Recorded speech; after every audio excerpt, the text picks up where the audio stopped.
जादुई ककड़ी। सीतापुर एक छोटा सा गांव था। उसमें लक्ष्मण नाम का एक गरीब आदमी रहता था। उसे पढ़ने नहीं आता था। उसकी पत्नी और एक 10 साल की बेटी थी।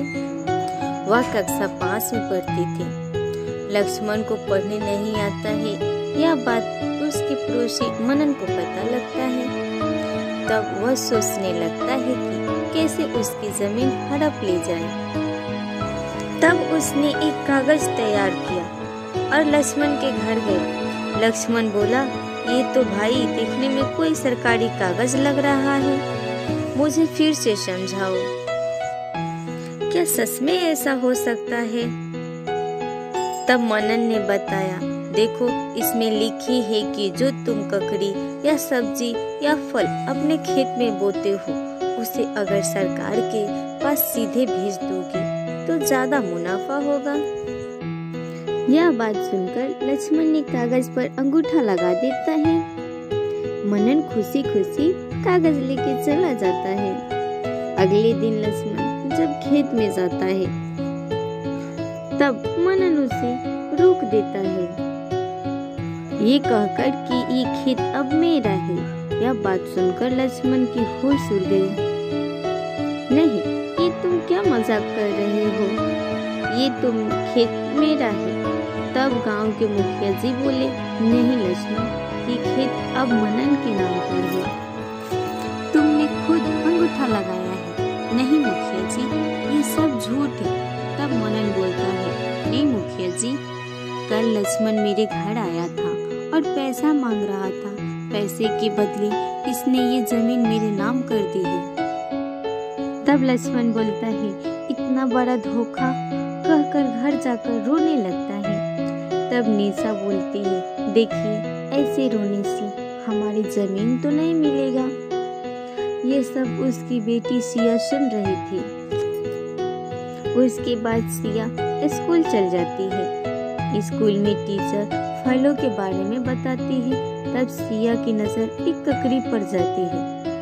सिया ककड़ी को ध्यान से देख रही थी। तब टीचर ने पूछा, क्या हुआ सिया, तुम ककड़ी नहीं देखी हो? तब सिया ने बताती जो उसके पड़ोसी मनन ने उसके पापा के साथ किया था। यह बात सुनकर टीचर को दया आती है और यह ककड़ी सिया को दे देती है। सिया ककड़ी लेकर घर आ रही थी। तभी रास्ते में एक साधु मिलते हैं। सिया से बोले, बेटा तुम ये ककड़ी मुझे दे दो, मुझे बहुत भूख प्यास लगी है।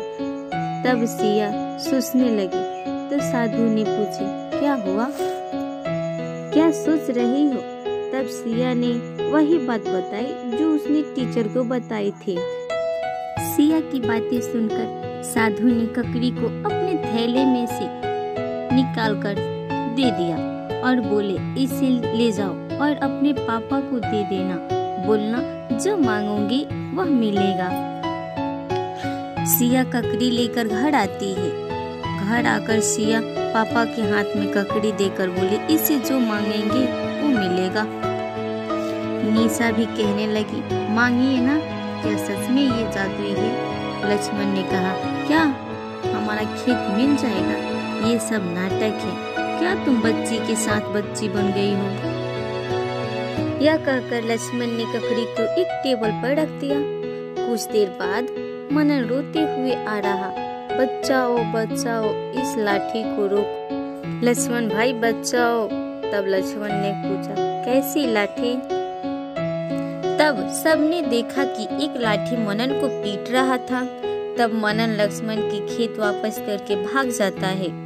जादुई ककड़ी की मदद से सब अच्छा होने लगता है और लक्ष्मण के खेत में सोने की ककड़ी देखकर सब हैरान थे। लक्ष्मण ने सोने की ककड़ी में से सबको एक एक दिया। ऐसे ही वो सबकी मदद करने लगा। उस गांव में ही नहीं बल्कि अगल बगल के गांव में भी किसी की जरूरत होती तो लक्ष्मण उसकी मदद करता रहता है।